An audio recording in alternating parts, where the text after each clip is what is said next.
أعوذ بالله من الشيطان الرجيم. بسم الله الرحمن الرحيم. الطلاق مرتان فإمساك بمعروف أو تسريح بإحسان ولا يحل لكم أن تأخذوا مما آتيتموهن شيئا إلا أن يخافا ألا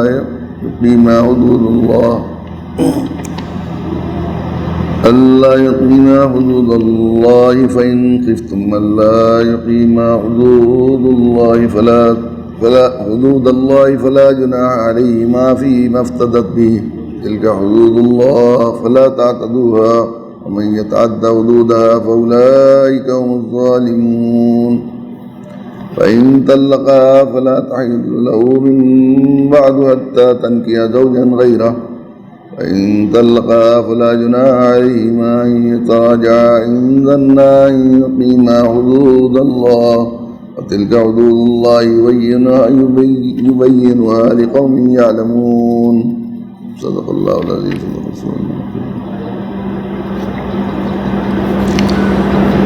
اللہ کی شکر ہے، اللہ تعالیٰ نے ہمیں اسلام جیسا دین عطا فرمایا ہے. یہ اسلام مکمل ضابطۂ حیات ہے جو کسی بندے، کسی انسان نے جس کی عقل محدود ہے، جس کی سوچ محدود ہے، جس کے جذبات میں خرابی، کمی، نقص ہونا ممکن ہے، اس نے نہیں بنایا، بلکہ اللہ کی ذات عالی نے جو انسان کو پیدا کرنے والے ہیں اللہ نے خود طے فرمایا ہے. تو یہ اس میں انفرادی اور اجتماعی اور سماجی تمام چیزوں کا لحاظ کرتے ہوئے چھوٹی چھوٹی چیزیں جو انسان کے لیے نقصان دینے والی ہیں، اس کو تکلیف پہنچانے والی ہیں، اس کی دنیا کو بگاڑنے والی ہیں، اس کی آخرت کو بگاڑنے والی ہیں، اس کی پرسنل لائف کے لیے مشکل پیدا کرنے والی ہیں، اس کی سوشل اور سماجی زندگی کے لیے، سوشل لائف اور سماجی زندگی کے لیے نقصان دینے والی ہیں، ان سب کا لحاظ کرتے ہوئے اللہ تعالیٰ نے چھوٹے چھوٹے اصول و ضابطے متعین کیے ہیں. کیونکہ انسان کی سوشل اینیمل ہے، سماجی حیوان ہے، اور اس سماج کی اکائی ہے شوہر بیوی کے تعلقات. یونٹ جو ہے، رشتے شروع ہوتے ہیں، سارے رشتے شوہر بیوی سے شروع ہوئے ہیں. سب سے پہلے اللہ تعالیٰ نے کون سا رشتہ پیدا کیا؟ آدم و حوا کا. یہ شوہر بیوی کا زن و شوکہ تھا سب سے پہلے. پھر اس دنیا میں آتے ہیں تو یہاں بھی یہی رہتا ہے. اصل میں سارے رشتے ختم ہو جاتے ہیں، یہی باقی رہتا ہے. پھر بھی لڑکے جو ہیں وہ اپنی بیویوں کے ساتھ جا کے الگ ہو جاتے ہیں، لڑکیاں اپنی سسرال چلی جاتی ہیں، پھر بوڑھے بڑھیا رہ جاتے ہیں، وہ بھی زن و شوکہ ہی رہ جاتا ہے، عورت مرد کا تعلقات. اور یہاں سے جائیں گے تب بھی یہ رشتہ باقی رہے گا. جنت میں بھی اللہ تعالیٰ نے اس رشتے کو باقی رکھا ہے. اس پر اساس ہے پوری انسانی. اللہ تعالیٰ نے چونکہ صدر کائنات اسی کو بنایا، اس بارات کا دولہا اسی کو بنایا، تو دولہا کے لیے رشتہ ہے شوہر.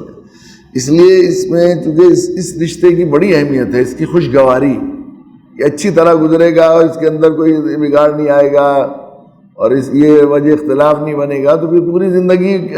کے پر اور سوسائٹی پر اور سماج پر اس کے مثبت اثرات مرتب ہوں گے. اس لیے اور اس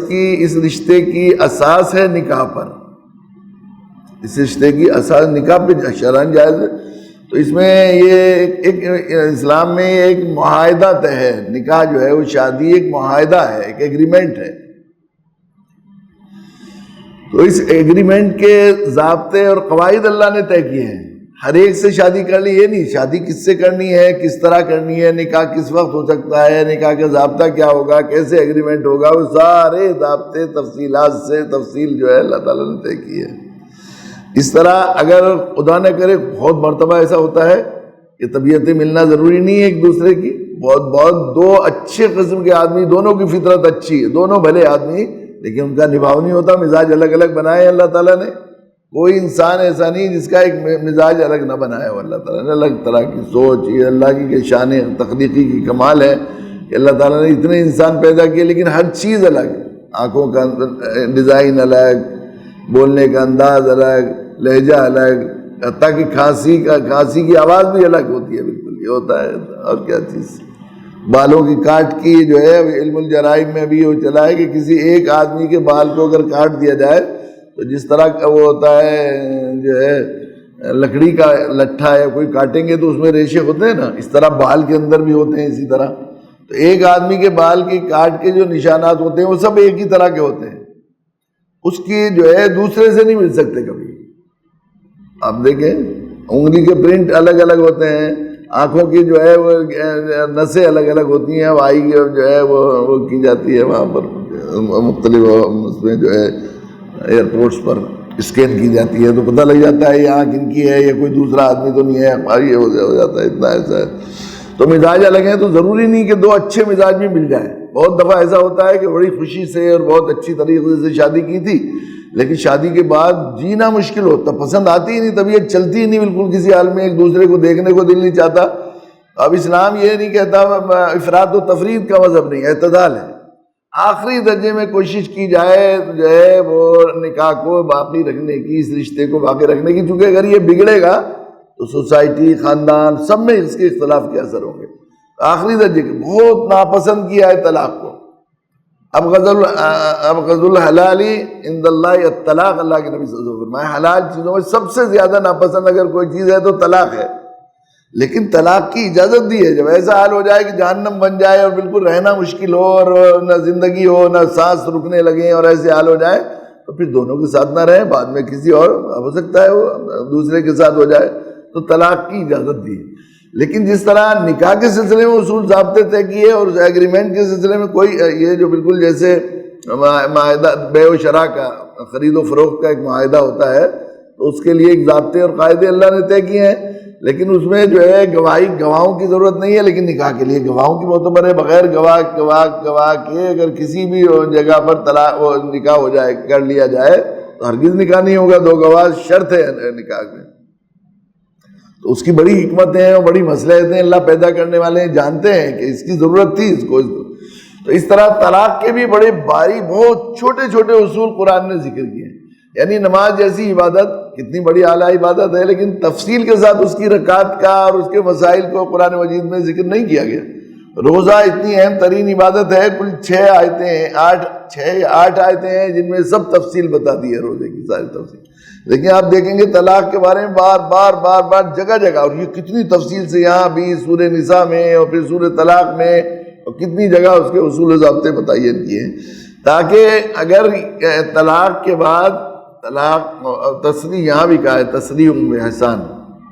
کا ذکر کیا ہے کہ بھئی اگر جب تم نے معاملہ خوشی خوشی کیا تھا اب نہیں نبھ رہی ہے تو پھر خوش اسلوبی سے معاملات ایسے طے کر لو، اس طرح نمٹا لو تاکہ پھر بعد میں جھگڑے کی اور نفرت کی اور سماج میں اختلاف کی جڑیں باقی نہ رہے. تو اس کے لیے بہترین طریقہ جو ہو سکتا تھا، ایسے پیارے اصول ہیں وہ طلاق اور نکاح کے اسلام کے. صحیح بات یہ ہے سارے آئینی قانون اور جو انسانی سماج کو جوڑنے والے جو ضابطے اور قاعدے ہیں، یقیناً وہ اتنے انسانی فطرت کو، اگر سلیم الفطرت انسان ہے، فطرت بگڑ جائے تو دوسری، وہ اتنے اپیل کرتے ہیں اور اتنے موضوع ترین ہیں انسانی فطرت کے لیے. اگر صرف ہم لوگ مسلمان صرف ان قانون اور ضابطوں کا تعارف انسانوں کے، آج کے پڑھے لکھے سماج کے سامنے اور جو قانون کے واقفین ہیں ان کے سامنے، اور جو لوگ دیکھ رہے ہیں سماج کے حالات اور جو بگاڑ کے حالات اور عدالتیں اور جھگڑے اور قضیے اور عدالتوں کا نظام اور اس پر اتنی بھرمار اور اتنی اس پر بوجھ، حکومت کا اتنا خرچ، یہ سب چیزیں جو دیکھ رہے ہیں، وہ جب دکھائیں انہیں اسلامی قانون اور اس کی بھلائی اور اس کی خوبی، تو یقیناً ایک بڑی تعداد اسلام میں آ جائے. یہ بات صحیح ہے بالکل. ایسا پیارا ہے، کتنا پیارا ہے ہم نے کیا. فرمایا طلاق کو کہ فرمایا طلاق الطلاق مرتان، ضابطہ دے دیا، بات کر دیا کہ طلاق کیا ہے، 2 مرتبہ ہے. 2 نہیں فرمایا، ایک دم 2 نہیں دے دو. جب آپ توڑنے کا معاملہ کر رہے ہو تو دیکھو آخری درجے میں گنجائش رکھو کہ کبھی ہو سکتا ہے کہ تم غصے میں ہو، جذباتی فیصلہ ہو گیا ہو، بعد میں پچھتاتے رہو، پھر تمہارے ہاتھ سے تیر نکل جائے تو بس گولی مار دی تو اب مر گیا، تو پھر اب تو کچھ نہیں رہے گا. جب رائفل کی گولی چلا دی، ایسا نہ کرو. تم کچھ تھوڑا سا دیکھو، جتنی گنجائش ہم نے رکھی ہے تمہارے لیے، تو سب سے احسن طریقہ یہ ہے اس کا یہ کیا، طلاق رجی، ایک طلاق دی جائے، طلاق احسن اس کو کہتے ہیں، رجی طلاق. ایک طلاق سے بھی طلاق ہو جاتی ہے. جو 3 طلاق کا جو گول میں ایک دم مار دیتے ہیں، یہ انتہائی جہالت ہے، انتہائی ناپسند ہے. یہ حرام طلاق حرام بھی کہا ہے اسے علماء نے، حرام طلاق ہے. 3 طلاق دے دیتے ہیں ایک ساتھ میں، 3 طلاق. تیسری طلاق کی اجازت ہے ہی ناپسند ہے. تیسری طلاق اور ایک دم تین طلاق دینا تو انتہائی ناپسند رہا ہے۔ اللہ کے نبی صلی اللہ علیہ وسلم کو کسی نے بتایا کہ فلاں ایک اعرابی ہے، اس نے 3 طلاقیں دے دی، اللہ کے نبی صلی اللہ علیہ وسلم غصے کی حالت میں کھڑے ہو گئے۔ ایسا بہت کم آپ کی حیات میں ایسا ہوا ہو کہ غصے کی حالت میں آپ کھڑے ہو جائیں، کھڑے ہو گئے۔ فرمایا کہ میرے ہوتے ہوئے کتاب اللہ کے ساتھ، اللہ کی آیتوں کے ساتھ مذاق اڑنے لگا۔ تو ایک صحابی کہنے گے یا نبی اللہ صلی اللہ علیہ وسلم، کیا آپ مجھے اجازت دیں کہ میں اس کی گردن اڑا دوں؟ یعنی اللہ کے نبی کو اتنا ناگوار ہوا تو صحابہ یہ سمجھے کہ 3 طلاق دینے والے کے لیے قتل کر دینے کا حکم دے دیں گے نبی کہ یا نبی اللہ میں اس کی گردن اڑا دوں، طلاق قتل کر دوں اس کو، آپ اجازت دیں تو مجھے، جس نے آپ کو اتنی تکلیف پہنچائی۔ تو الطلاق مرتان، یہ زیادہ سے زیادہ 2 مرتبہ اسلام نے ایسا ہو رکھا ہے یہ نظام کہ 1 دفعہ طلاق دے دو اور پھر 3 حیض تک عدت ہے، اس وقت تک عورت کو اس کی اجازت نہیں ہے کہ وہ کسی دوسرے سے شادی کر لے، وہ ان کے یہاں رہے گی اور پورا نان نفقہ اور خرچ جو ہے وہ مرد کے ذمہ رہے گا۔ اس دوران اگر وہ دوسری طلاق دینا چاہے تو بس زیادہ سے زیادہ 2 طلاق دے سکتا ہے، اس لیے کہ 2 طلاق کے بعد رجوع کرنے کا اسے اختیار ہے۔ اگر اس تیسری حیض سے پہلے اگر وہ کہہ دے کہ بھئی میں اپنی غلطی سے باز آ گیا اور مجھے سمجھ میں آ گیا کہ ہم لوگ ساتھ رہیں گے، چلو بس ساتھ رہتے ہیں، رجوع کر سکتا ہے۔ 2 طلاق، الطلاق 2 مرتبہ، ایک دم 2 نہیں ہے۔ الطلاق اسنان نہیں فرمایا، 2 طلاق ہے۔ الطلاق مرتان، 2 مرتبہ، 2 مرتبہ دی جائے، وہ بھی 2 مرتبہ دی جائے، ایک دم نہ دی جائے، سوچ لے سمجھ لے۔ اب اگر اس کے بعد یہ فیصلہ ہو گیا ہے، اگر یہ سوچ سکتے ہیں کہ بھئی غلطی ہو گئی ہے، ہمیں ساتھ رہنا چاہیے، بچے بھی ہیں، گھر بھی ہے، اتنے دنوں سے رہ رہے ہیں، یا یہ ٹھیک ہے ہم غلطیوں کو سدھار لیں گے، اپنی وہ کر لیں گے، کچھ وہ اپنی کمی کو پورا کرے گی، کچھ میں اپنی جو ہے غلطی اور غصے کو کم کروں گا، دونوں مل کر وہ کریں۔ فَإِمْسَاكٌ بِمَعْرُوفٍ أَوْ تَسْرِيحٌ بِإِحْسَانٍ، تو پھر روک لے معروف طریقے سے، جو شریعت نے ضابطہ قاعدہ متعین کیا ہے اس کے مطابق روک لے، کہہ دے۔ بعض روایت میں آتا ہے کہ وہ جو ہے فقہ کے نزدیک 2 گواہ بنا کر رجوع کر لے، 2 گواہ کو بھئی میں رجوع کر رہا ہوں، یہ معروف طریقہ اس کا ہے کہ بھئی میں نے جو کیا تھا اس وقت مجھے خیال تھا ایسا، لیکن میں نے خوب سوچ لیا اس کے نفع نقصان پر، اب مجھے واپس کرنا۔ فَإِمْسَاكٌ بِمَعْرُوفٍ أَوْ تَسْرِيحٌ بِإِحْسَانٍ، اور اگر علیحدگی کرنی ہے تو احسان کے ساتھ۔ تو ایسا دیکھیے یہ کیسی بات کہی ہے، اگر تمہیں رکھنا ہے تو معروف اور ضابطے قاعدے کے مطابق، قاعدے اور ضابطے کے مطابق، معروف کا مطلب قاعدے اور ضابطے کے مطابق جو حقوق ہیں، اور اگر تصریح کرنی ہے، علیحدگی کرنی ہے تو احسان کے ساتھ۔ اور احسان کے ضابطے اور قاعدے بھی آگے کہیں کہیں ذکر کر دیے ہیں کہ جو ہے کچھ متاع بالمعروف، کچھ اچھی، کچھ تحفہ، کچھ ہدیہ جو اس کا حق ہے مہر اور نان نفقہ عدت کا، اس کے علاوہ کچھ ہدیہ، کچھ جوڑا، کچھ اور چیزیں دے کر تاکہ اس کا دل خوش ہو جائے تھوڑا سا، اور اسے آئندہ کے لیے دوسری شادی کرنے تک کے لیے کچھ اس کے پاس ایسا ہو کہ اسے بوجھ محسوس نہ ہو کہ مجھے ایسا چھوڑ دیا ہے۔ معروف او تسریح باحسان، جو اس کا حق نہیں ہے اس سے، احسان کہتے ہیں جو ہے، عدل کہتے ہیں حق کے برابر دینا، احسان کہتے ہیں جو حق ہے اس سے زیادہ دینا، اس سے کچھ زیادہ دے دو۔ وَلَا يَحِلُّ لَكُمْ أَن تَأْخُذُوا مِمَّا آتَيْتُمُوهُنَّ شَيْئًا، اور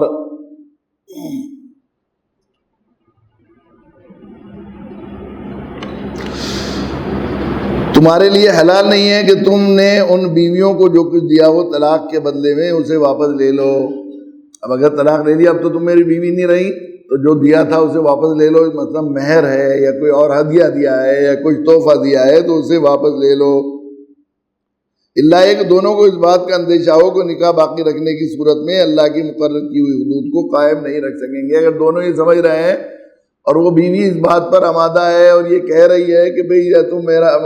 مہر واپس لے لو، یا جو ہے کچھ جو تم نے دیا ہے وہ میں واپس دینے کو تیار ہوں، لیکن تم میرا پیچھا چھوڑ دو، میں تمہارے ساتھ گزارا نہیں ہو سکتا، اسے ناپسند ہے اور وہ اپنی طرف سے اس بات کا مطالبہ کر رہی ہے، تو تم جو دیا ہوا ہدیہ ہے وہ واپس لے سکتے ہو۔ لیکن عام حالات میں ایسا نہیں کرنا ہے۔ اگر تمہیں بیوی کی طرف سے مطالبہ ہے بغیر کسی جائز، اس میں بھی یہ ہے بغیر کسی اس کی طبیعت نہیں چلتی، بعض دفعہ ایسا ہوتا ہے صورت پسند نہیں آئی، شکل پسند نہیں آئی، چنانچہ وہ جو ہے حضرت حبیبہ ایک صحابیہ تھی، وہ اللہ کے نبی صلی اللہ علیہ وسلم سے کہتی تھی کہ یا نبی اللہ میرا جو ہے بالکل میں اس کی برائی بیان نہیں کر رہی ہوں اور اس کے اوپر کوئی ایسا الزام، اس کے اخلاق کے پر الزام نہیں لگا رہی ہوں، مگر میں کفر کو پسند نہیں کرتی میں ایمان کے مقابلے میں، یعنی یہ کہ میں جو ہے جو اللہ کے حدود ہیں ان کا لحاظ کرتے ہوئے میرا دل نہیں چاہتا، جب وہ سامنے سے آتا ہے تو سب سے کالا دکھائی دیتا ہے سارے مردوں میں، تو میری طبیعت نہیں چلتی، مطلب اس طرح کی بات ہے۔ تو اللہ کے نبی صلی اللہ علیہ وسلم نے کہا، ان سے کہا، بلایا انہوں نے کہا کہ 2 باغ میں نے دیے ان کو مہر میں، واپس دلوا دیجئے۔ اللہ کے نبی صلی اللہ علیہ وسلم نے وہ 2 باغ واپس دلوا دیے اور ان کو جو ہے علیحدگی اختیار کرا دی۔ فَإِن خِفْتُمْ أَلَّا يُقِيمَا حُدُودَ اللَّهِ، اگر تم یہ ارادہ، اگر تمہیں اندیشہ ہو کہ دونوں اللہ کے حدود کو قائم نہیں کر سکیں گے، فَلَا جُنَاحَ عَلَيْهِمَا فِيمَا افْتَدَتْ بِهِ، تو ان دونوں کے لیے اس میں گناہ نہیں کہ عورت مالی معاوضے کے لیے علیحدگی حاصل کر لے، اس کو خلا کہتے ہیں۔ عورت کچھ اپنا مطالبہ چھوڑ کر، مہر چھوڑ کر یا کچھ اور مزید دے کر اپنے شوہر سے علیحدگی کا مطالبہ کرے۔ دیکھیے اس میں دیکھیے کیسا فطری نظام ہے کہ اللہ تعالیٰ نے شادی ہونے کے بعد مرد کو اختیار دیا ہے جو ہے طلاق کا، اس میں بھی بڑی حکمت ہے۔ بعض دفعہ یہ مطالبہ لوگ وہ کرتے ہیں کہ عورت، مرد کو تو حق ہے، مرد کو تو حق ہے کہ وہ طلاق دے دے، عورت کو حق نہیں ہے کہ وہ طلاق علیحدگی اختیار کر لے، تو اس میں بڑی حکمت ہے، اس لیے کہ مرد میں بڑا صبر و تحمل، بڑا ضبط اور علم و بردباری ہوتی ہے عورت کے مقابلے میں، عورت کی قوت برداشت مرد کے مقابلے میں کم ہوتی ہے۔ چنانچہ ایمنسٹی انٹرنیشنل کی ایک تفصیلی رپورٹ آئی تھی ایک زمانے میں، نے پڑھی ہے انڈیا ٹوڈے میں، اس میں لکھا تھا کہ عورتوں کے طلاق مانگنے کا، حالانکہ عورت کو قرآن میں اللہ کے نبی صلی اللہ علیہ وسلم نے عورت کو بلا وجہ طلاق مانگنے کے سلسلے میں منع کیا ہے، اس کو برا کیا ہے۔ آپ نے فرمایا جو عورت بغیر کسی وجہ کے عورت سے، مرد سے طلاق کا مطالبہ کرے وہ جنت کی خوشبو بھی نہیں سونگھے گی، حالانکہ جنت کی خوشبو 40 برس کی مسافت سے آتی ہے،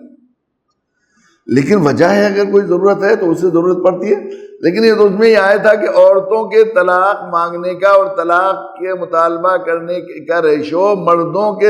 کے طلاق دینے کی دھمکی کے مقابلے میں 10 گنا ہوتا ہے۔ دے دے طلاق، چھوڑ دے مجھے، بس آج ہی کہہ دے طلاق، آپ نے کہیں گے نا آج ہی دے دو طلاق، چھوڑ دے آج ہی تجھے،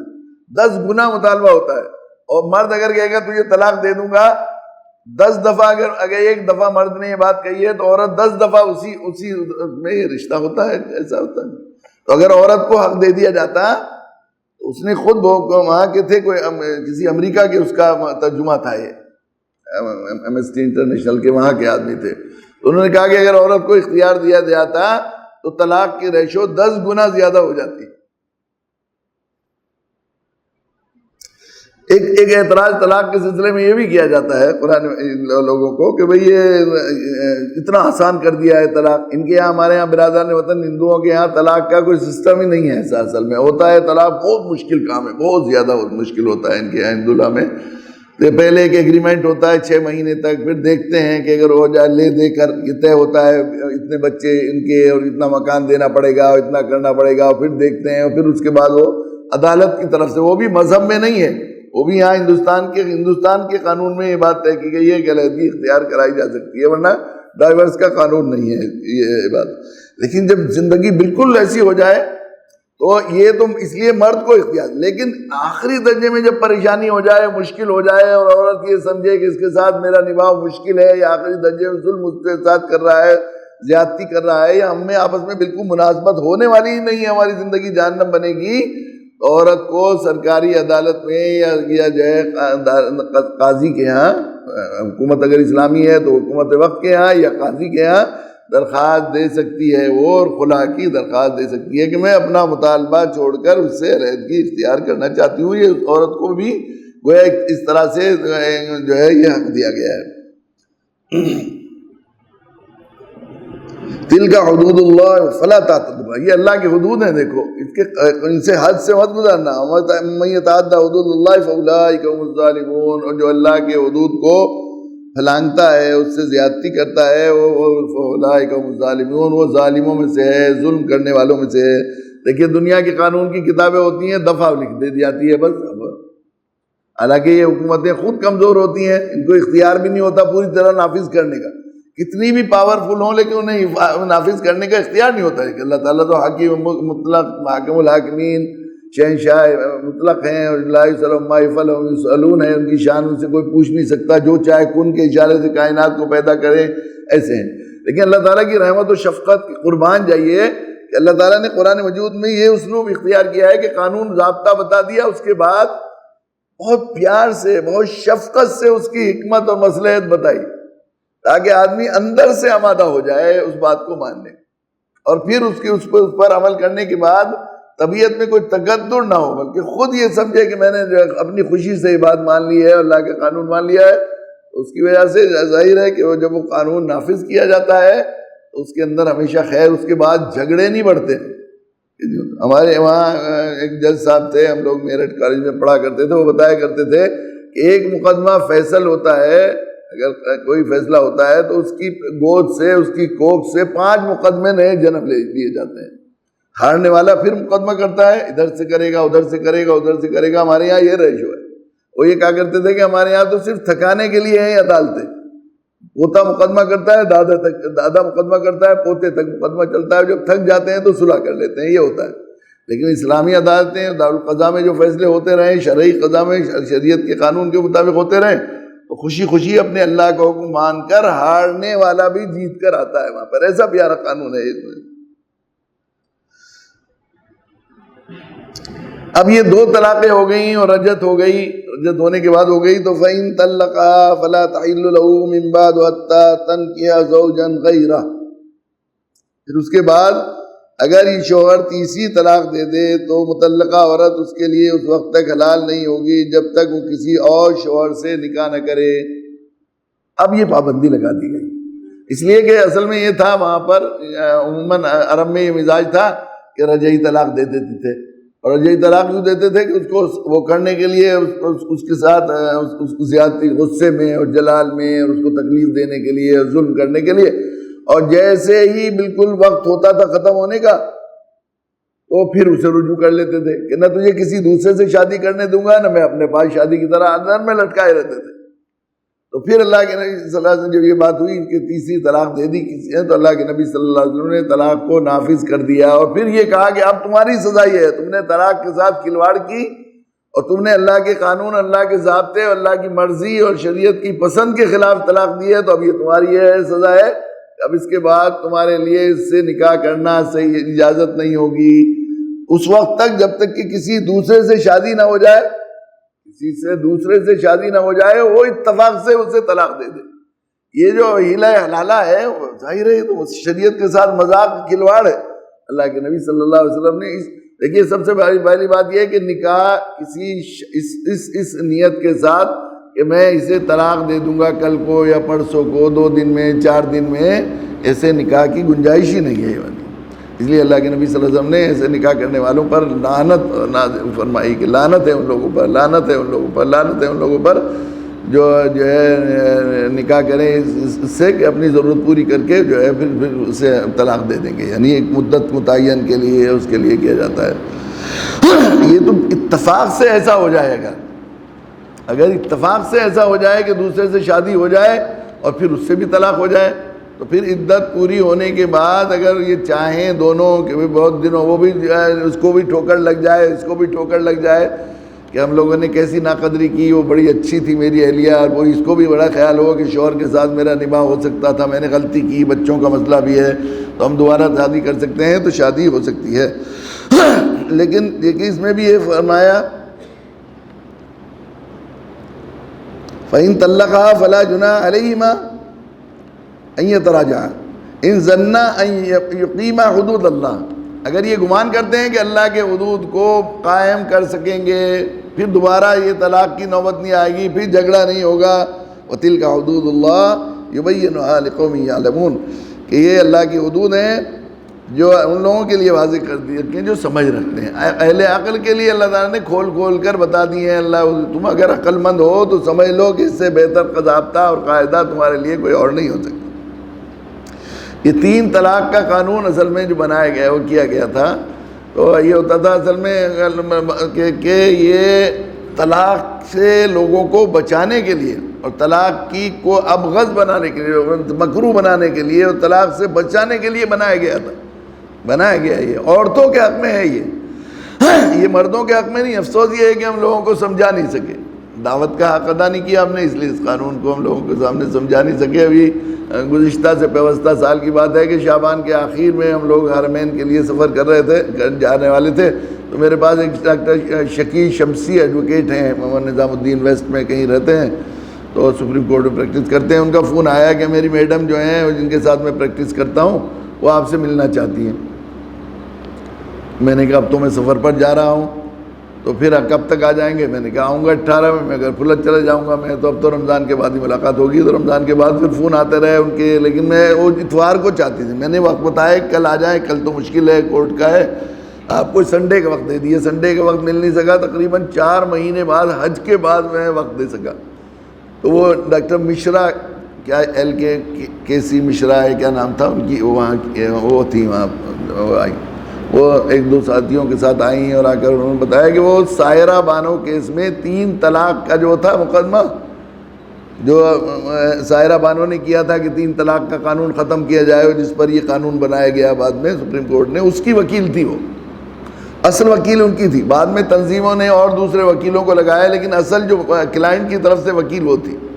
ان کے خاندان میں سب قانون سے وابستہ ہیں، ان کے والد بھی کورٹ میں، کڑکڑ ڈومر کورٹ میں جج تھے، اور ان کے بھائی بھی وکیل ہیں، اور کوئی جج ہے، اس طرح کے لوگ ہیں۔ یہ LLD ہیں، LLM کے بعد بھی LLD کیا ہوا ہے انہوں نے۔ تو وہ جو ہے بتانے لگی کہ میں جب LLM کر رہی تھی تو اس زمانے میں مجھے جو ہے وہ ہوا کہ پرنسپل نے ہمارے ایک سیمینار تھا، اس میں تقریر کی، اور اس میں یہ کہا کہ وہی وکیل اپنے کلائنٹ کا حق ادا کر پاتا ہے جو اپنے کلائنٹ سے پہلے، اپنے موکل سے پہلے اپنے مخالف موکل کا کیس تیار کرتا ہے کہ وہ کیا کیا بحث کر سکتا ہے اور کیا کیا نظیریں پیش کر سکتا ہے، پھر ان کا رد اور ان کی کارڈ جمع کرنی پڑے گی، بھائی ان کا کیا وہ کر سکتے ہیں، ان کا جواب کیا دے سکتے ہیں، تو وہ مکمل ہوگا۔ تو اس لیے میرا مزاج تھا، میں ہمیشہ مخالف کلائنٹ کا کیس کو پہلے فائل دیکھتی تھی، میں اس کو کیا کر سکتے ہیں۔ تو اب میں نے اس کے لیے جب یہ آیا کیس تو میں نے پرسنل لا پڑھنا شروع کیا، مسلم پرسنل لا، پھر وہ مجھے قرآن پڑھا میں نے، پھر فقہ کی کتابیں جو کچھ ہو سکی وہ پڑھتا رہے۔ تو میں حیرت پڑھ کے میں پڑھی رہی کہ وہ 3 طلاق کا قانون جو عورت کے حق میں، عورت کو طلاق کے ظلم سے بچانے کے لیے، وہ یہ کہہ رہی بار بار، وہ 3 طلاق کا قانون جو عورت کو طلاق کے ظلم سے بچانے کے لیے اللہ تعالیٰ نے طے کیا ہے اپنے نبی کے واسطے سے اور اس کے واسطے سے، قرآن کے واسطے سے، اس کو مسلمان وہ نہیں کر سکے، لوگوں کو دفاع نہیں کر سکے، اس کو بتا نہیں سکے، لوگوں کو سمجھا نہیں سکے لوگوں کو، کہ سپریم کورٹ نے 5 دفعہ پوچھا کہ 3 طلاق کا قانون قرآن میں ہے کہ نہیں، تو وہ کوئی اسلامی اسکالر بھی تھے، اسلامی وکیل بھی تھے، کوئی بتا نہیں سکے۔ میں نے سلمان خورشید صاحب کو جس روز ججمنٹ آیا سورہ بقرہ کھول کر دکھائی کہ دیکھو الطلاق مرتان کے بعد فَإِن 2 طلاقیں تو وہ ہو گئی، فَإِن طَلَّقَهَا، یہ 3 طلاقیں ہو گئی نہیں، قرآن میں ہے نہیں، یہ نہیں دکھا سکے آپ اب تک۔ کہ وہ میں جی چاہتا ہے کہ وہ ڈیبیٹ پر لوگ آتے ہیں سو کالڈ مسلم اسکالر، اور جب اسلام کے اس کی بات آتی ہے صحیح کرنے کی تو اس وقت جو ہے یہ لوگ جو ہے وہ لڑنے لگتے ہیں جاہلوں کی طرح، انہیں پتہ تو ہوتا نہیں اسلام کے بارے میں، جی چاہتا ہے سب کچھ چھوڑ کر اس پر لگ جاؤں، اور اتنا عجیب ان کا جذباتی سی کیفیت تھی۔ جیسے جیسے انہوں نے اسلام کے اس قانون کو، طلاق اور نکاح کے قانون کو پڑھتی گئیں، اسلام سے قریب ہوتی گئیں، اللہ نے کیا ان کو ہدایت ہوئی، بہت حرمین شریفین جانے کا بہت ہی زیادہ شوق تھا ان کو بڑا۔ تو میں نے کہا بھائی بغیر محرم کے تو جا نہیں سکتے، کہ نہیں قانون تو بن گیا ہے، کہنے کہ بھائی یہی قانون تو بن گیا، اللہ کے قانون میں نہیں بنا۔ بڑی اللہ نے کیا ان کے بیٹے ایمان میں آئے، تو پھر وہ وزٹ ویزا کے واسطے سے وہاں حرمین شریفین بھی ہو کے آئیں اس کے بعد، حج کے بعد۔ تو وہ جو ہے ان کا جو وہ پھر وہ ہادیہ کا کیس لڑا انہوں نے، بعد میں وہ ہادیہ کا کیس لڑا، اور وہ تھے مشتاق ایڈوکیٹ صاحب کہہ رہے تھے کہ کوئی بڑے سے بڑا عالم وکیل بھی اتنی پیاری بحث نہیں کر سکتا جتنی انہوں نے، اتنا مطالعہ کیا انہوں نے اسلام کا اور اسلامی قانون کا، جو اس کو وہ کیا۔ تو یہ اسلام کا قانون ایسا پیارا قانون ہے۔ جسٹس بھاردواج تھے، افسوس یہ ہے کہ ہم لوگوں نے صرف، چونکہ ہم نے اپنی ذمہ داری سمجھی نہیں، یہ قانون صرف مسلم پرسنل لا نہیں ہے، بلکہ پوری انسانیت کے لیے زندگی قانون ہے۔ یہ اسلام کوئی صرف مسلمانوں کا دین تھوڑا ہی ہے، اسلام تو پوری انسانیت کے لیے دین ہے، تو پوری انسانیت کے لیے اللہ نے بھیجا ہوا قانون ہے جو پیدا کرنے والے رب کی طرف سے بنایا گیا ہے، جس سے زیادہ موضوع کوئی ہو نہیں سکتا۔ جسٹس بھاردواج ایک بڑے اسکالر تھے، ان کی ایک کتاب آئی تھی ڈاکٹر شنکر دیال شرما نے قانون کے اوپر، نام اس وقت مجھے یاد نہیں رہا، اس میں 73 صفحوں کا ایک مضمون تھا یونیفارم سول کوڈ، یعنی ملک میں الگ الگ قانون نہ ہو، صرف ایک ہی قانون ہونا چاہیے۔ اس کا مطالبہ رہا ہے بہت زمانے سے۔ اس میں 73 صفحوں کا ایک مضمون تھا۔ جسٹس سردار علی صاحب تھے کاندھلا کے، رائے پور خانقاہ سے ان کا تعلق تھا، تو ان کے بہت خاص دوست تھے جسٹس بھاردواج، وہ کبھی انہیں رائے پور خانقاہ میں لے جاتے تھے۔ تو 3 نسخے مجھے بھجوائے تھے انہوں نے، اس میں انہوں نے لکھا ہے، اس میں اس یونیفارم سول کوڈ کا خلاصہ یہ تھا کہ ہندوستان کے اتحاد اور سالمیت کے لیے یونیفارم سول کوڈ ہرگز ناگزیر نہیں ہے، ضروری نہیں ہے، اس لیے کہ ایک قانون کبھی لوگوں کو متحد نہیں کرتا۔ ساری جنگیں جو ہیں وہ ایک قانون ہے، ایک مذہب کو ماننے والا۔ جنگ عظیم جو 2 ہوئی ہیں وہ 2 الگ الگ مسلک کے لوگ نہیں تھے، ایک ہی مسلک کے لوگ تھے، دونوں کیتھولک تھے، یعنی پروٹسٹنٹ اور کیتھولک بھی نہیں تھے، وہ الگ الگ مسلک کے لوگ۔ اب ایک ماں باپ کی اولاد لڑتی ہیں، اور کتنے مقدمات میں جو عدالتوں میں مقدمے ہیں وہ اولاد اور ماں باپ ہی کے ہوتے ہیں۔ تو یہ ضروری نہیں کہ قانون متحد نہیں کرتا، مزاج متحد کرتا ہے، مزاج بنایا جائے، آپس میں ایک دوسرے کو برداشت کرنے کی صلاحیت پیدا کی جائے، دوسرے کے قانون کا احترام کیا جائے، یہ اتحاد ہوگا سالمیت تک۔ تو اس نے یہ بہت سے دلائل دیے تھے اس کے کہ یونیفارم سول کوڈ ضروری نہیں، لیکن آخر میں انہوں نے لکھا تھا اس کے باوجود میرا کہنا یہ ہے کہ اگر ملک کے تمام بئی خواہ اور تمام قانون داں اور تمام ملک کے اسکالرز اور جو ہے ریفارمرز اور مصلحین اس بات پر متفق ہو جائیں کہ ایک ہی قانون ہندوستان میں لاگو کیا جائے، تو وہ جو ہے ہندوستان کے اٹارنی جنرل بھی رہے تھے جسٹس بھاردواج، یعنی اٹارنی جنرل جو ہوتا ہے وہ ہوتا ہے جس سے سپریم کورٹ بھی جب کوئی بات الجھ جاتی ہے اور وہ سوچتی ہے قانون میں کیا ہوگا، تو اٹارنی جنرل کو بلا کے مشورہ کرتی ہے کہ بتائیے کیا ہے قانون، کیا کہتا ہے اس میں۔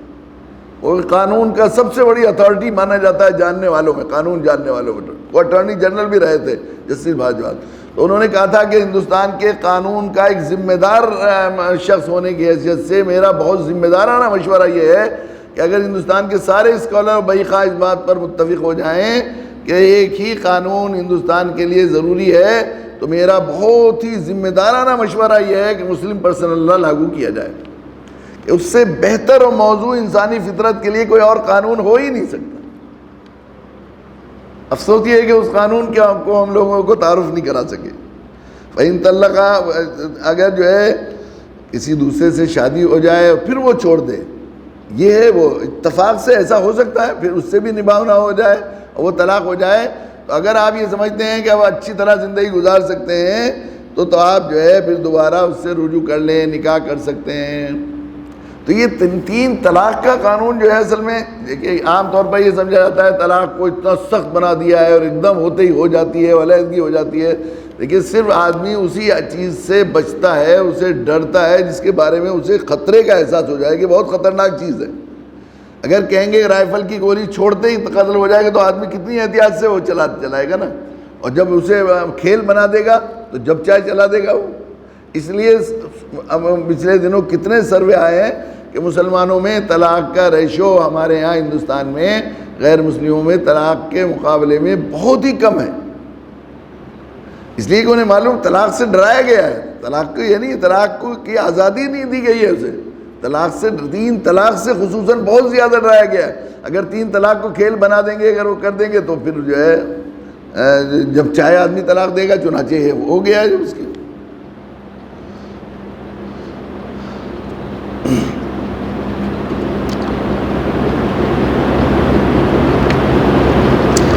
اللہ تعالیٰ ہمیں توفیق دے کہ ہم جو ہے اس ایسے پیارے دین رحمت کی قدر کریں، اور ہم لوگ ان اصولوں، ان ضابطوں کو، خصوصاً اس قانون کو جسے اللہ تعالیٰ نے اپنے فضل سے رحمت بھرا قانون زندگی گزارنے کا دیا ہے، ہم خود اپنی زندگی میں بھی نافذ کریں، اس پر عمل بھی کریں،